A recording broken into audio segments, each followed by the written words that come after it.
We have always, and despite the tragedy of today, with great respect for the Ukrainian people and the Ukrainian culture, and the Ukrainian language, literature, and so on. But we have never allowed anything that is allowed in Ukraine in relation to Russian culture and the Russian language. And nothing, but we, for our part, will go our own way. Denny and nothing. And with your head in your hands, you wonder why the apostle of truth and science did not go. Russia knows for sure that language matters. Starting from the new school year, Russia plans to exclude the Ukrainian language from the primary, basic and secondary general education programs in the occupied territories. Until that time, in the territory occupied by Russia, the districts of the Zaporizhia and Kherson regions, the territory where the ethnic majority has been Ukrainian since time immemorial, parents could still choose the Ukrainian language for their children's education. And, by the way, the statistics are known. In 2023, in the occupied part of the Zaporizhia region, such parents accounted for 46%. But now this option will no longer exist. The Ukrainian language in the occupied Ukrainian territories is finally marginalized, becoming unnecessary and even dangerous. Meanwhile, discussions continue in Ukrainian society, when some of our compatriots continue to call for not focusing society's attention on language issues and insist that this divides Ukrainians. Russia confidently and methodically unites everyone in the Russian language. And, by the way, it has always been like this.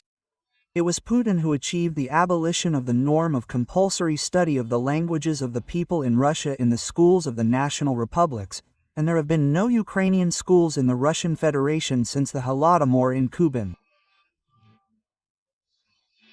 I remember very well the circles of hell that Ukrainians in the Russian capital had to go through to get the opportunity to open at least a Sunday school for Ukrainian children.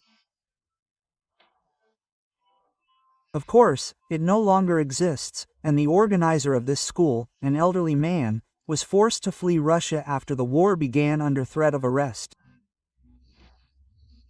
And this is a huge civilizational difference between the two warring states. Why is all this happening?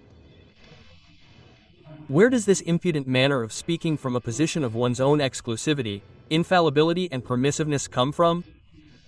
Do I understand correctly that the person who sort of adopted the law on the state main Russian language, and this was also a proposal by Putin and Kirienko, and put pressure on regions where they speak other languages. Then he started a war because people in a neighboring state also wanted to make it a state language. And we said this. I have a feeling that I might have mixed something up. No, we had a feeling even before that I was citing Ukraine as an example. In a conversation with him, the same thing, I say, well then, what about us Ukrainians? This was before Zelensky. This was definitely before Zelensky, that is, before 1919. I think it was before Krovimo. Quote, I'm afraid that this was before Crimea. That is, he started a war, including because of what he himself was doing in his own country. Well, that's how it is, yes, we can. Russia knows for sure that language matters. It uses the Russian language as a tool for Russification of the population. Wherever this population is, it dismantles the national identity of those it conquers brick by brick, and then uses them as cannon fodder to conquer other peoples. And at the same time, it protects the interests of the Russian language where it has managed to gain a foothold. Therefore, the condition of a special status for the Russian language was, is and will be a condition for the end of the Russian-Ukrainian conflict on the part of the Kremlin. Do not even doubt it, and the Ukrainians continue to instill the Russian language in their children's heads, continue to blame those who talk about it for their desire for cheap popularity. And therefore there is every chance to win the battle, but lose the war, and remain a colonized people, which sings along with those who consistently impose their language by force, like a civilizational dagger. It took some effort to create a single Russian language. To do this, Catherine created the Russian Academy, which was supposed to develop a new language based on Old Church Slavonic, because there was simply no other basis. Its pseudo-scholars took out of Kiev and Ukraine in general a huge number of books that were related to the study of this language. For 11 years, they enthusiastically stole Old Church Slavonic vocabulary from Ukrainian books, and in 1794, the first dictionary of the artificial Russian language was published. That is why there is so much Old Church Slavonic vocabulary in the Russian language, and Russian itself is more reminiscent of Bulgarian than Ukrainian or, for example, Belarusian.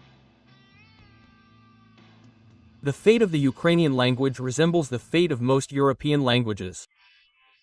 The most striking example is the Italian language. Latin was once in use in Italy. Just like the Old Church Slavonic language for the inhabitants of Rus, Latin was a half-dead church language, and then modern vernacular Italian vocabulary began to penetrate into it. The first writer who began to write in vernacular Italian was the world-famous Dante Alighieri. Our Ukrainian Dante is Ivan Kotlyarevsky, who completely abandoned Old Church Slavonic and wrote his Aeneid in the living Ukrainian language, that is, the language that people spoke at the time. This happened in 1798. A year before Pushkin was born. Kotlyarevsky drew language from the people, and Pushkin learned it at the Tsarskoye Selo Lyceum. It was an institution where the children of aristocrats were taught to speak and write in the interests of the empire, not in their usual German or French, but in a new artificial Russian language. However, it is ironic that they even borrowed the name of the Lyceum from the French. They did not invent their own word, so the Russian language did not come from the people, but vice versa. The servants of the empire created this language artificially, and then began to impose it. This, by the way, is a characteristic feature of Russian policy, to force. Since the time of Catherine, the total Russification of all the peoples inhabiting the empire began. For this, Russian scientists invented the term Great Russian Language. Please note that in the mid-16th century Lomonosov used the name Russian language, because that was the name of the empire in which he lived, Russian. And already in the 19th century, the imperial censorship used the term Great Russian, which later received the name Russian language. This term was invented specifically to emphasize that the so-called Great Russian language comes from the Russian language spoken by our ancestors in Rus, and the Ukrainian language is just a little Russian dialect of the Great Russian language.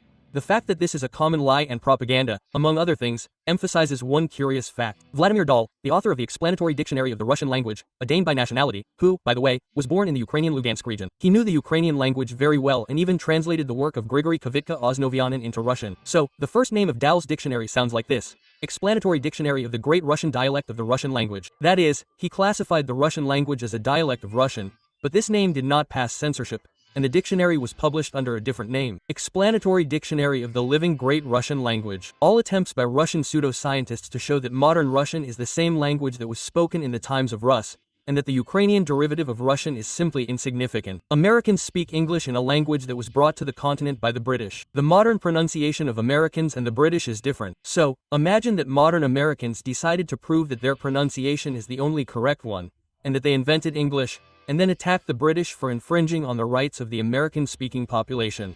Absurd, isn't it?